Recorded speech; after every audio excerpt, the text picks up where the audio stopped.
We're at Fast Track to Fitness Millions. Again, this is the greatest opportunity, like I said, that I have to hang out with absolutely the greatest trainers in the world here.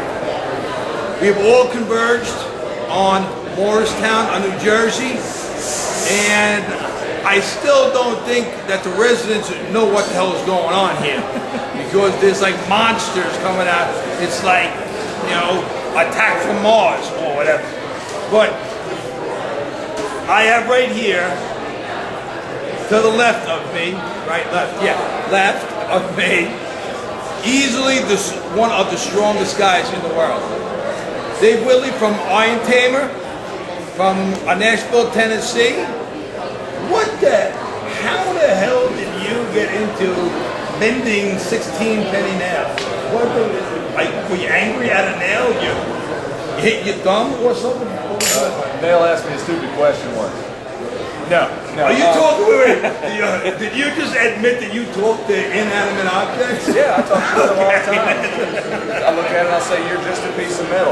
No, I got into feats of strength and old-time strongman stuff like that as a result of training primarily with kettlebells and studying what the old school guys did back in the early part of the 1900s, late 1800s, and all that sort of stuff. You did Sando type guys? Sando, Arthur Saxon, like Gene Hackenschmidt, George Hackenschmidt, Herman Gerner. Love Herman Gerner, but my favorite one out of all those guys is probably the Mighty Atom.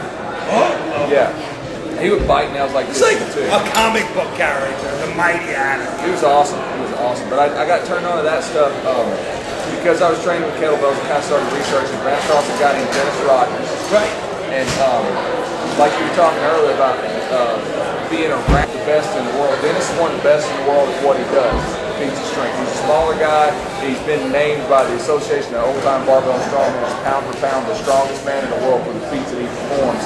I happened to meet him because I was doing some interview stuff a few years ago, and he took me on as a student to teach me how to do some of this stuff. So I learned from him. So that's one of the things that we keep hitting that same point over and over again. It's about building relationships. We've been talking about that all weekend here, and it's about finding people who are better than you at what you want to do and building a relationship with them so that you can draw off. That's what happened to me when I went to the RKC and got involved with Pavel and all those guys. Well, and not being afraid. Yeah, absolutely. To ask questions. I mean, absolutely. You know, just because you are, you don't know, it's good that you don't know. You know, ask smarter people. But I gotta ask you, what is your favorite thing to like mess with? Like what's your favorite thing to like grip or break or? As far as feats of strength go, yeah. I really love bending these nails. It's a lot of fun, and people get a kick out of it. He obviously hates nails. Yeah. The nail has it coming, man. I like tearing phone books. I was talking to you earlier about that. You were asking me about getting into Who's got a phone book? Back before I figured out that I could do this and make money at it, what's the correct term? How cool is that though? He makes money at bending shit. I lift stuff and break stuff and tear stuff up. He lifts heavy shit and bends stuff and goes, give me a paycheck. Yeah. Somebody asked me earlier today, we were talking about running boot camps and classes and stuff like that. They said, is that your full-time thing that you do? And it's part of my full-time thing. I think that the guy meant, did I have like a day job? Like a real job, you mean? I don't say like everybody asks me, so what's your real job? Yeah. But I realized the correct answer to that question is running horses, I think it is. The correct answer to that is I get paid to be me. You get paid to be Rocco, you know? And that's a hard thing to do, man. And that's what we've got, a whole lot of that here. We got a lot of people who are getting paid to be themselves. Right. And what they really are at the core of who they are is people who want to help other people. You know, and it goes back to what we want to do, man. It goes back to what you said. It's about believing that it's possible. Like if I didn't believe that it was possible to bend this nail. See, I don't believe that that's possible, and you do it.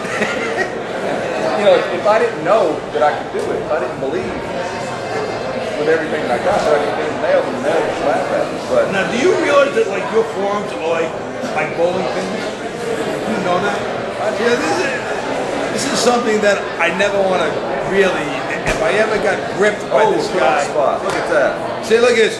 Speak, and it shall come.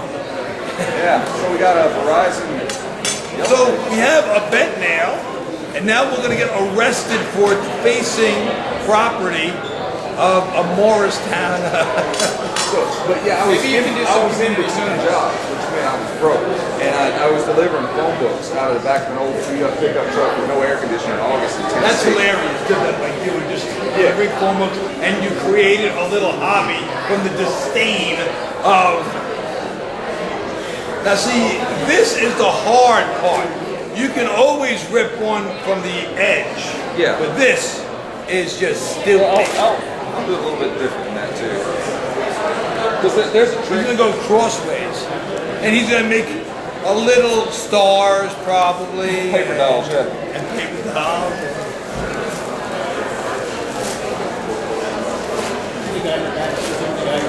You know what? It's like Rocco took a bite out of it, right? You got my name in the phone book? Absolutely. Absolutely.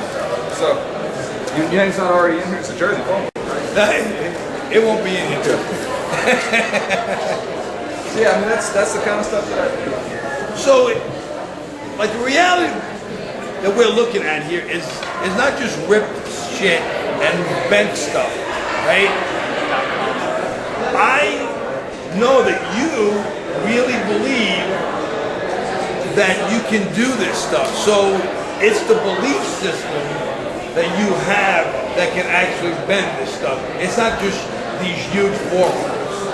Am I correct? That's absolutely right. Or am I bullshitting? No, you're absolutely right. You're absolutely right.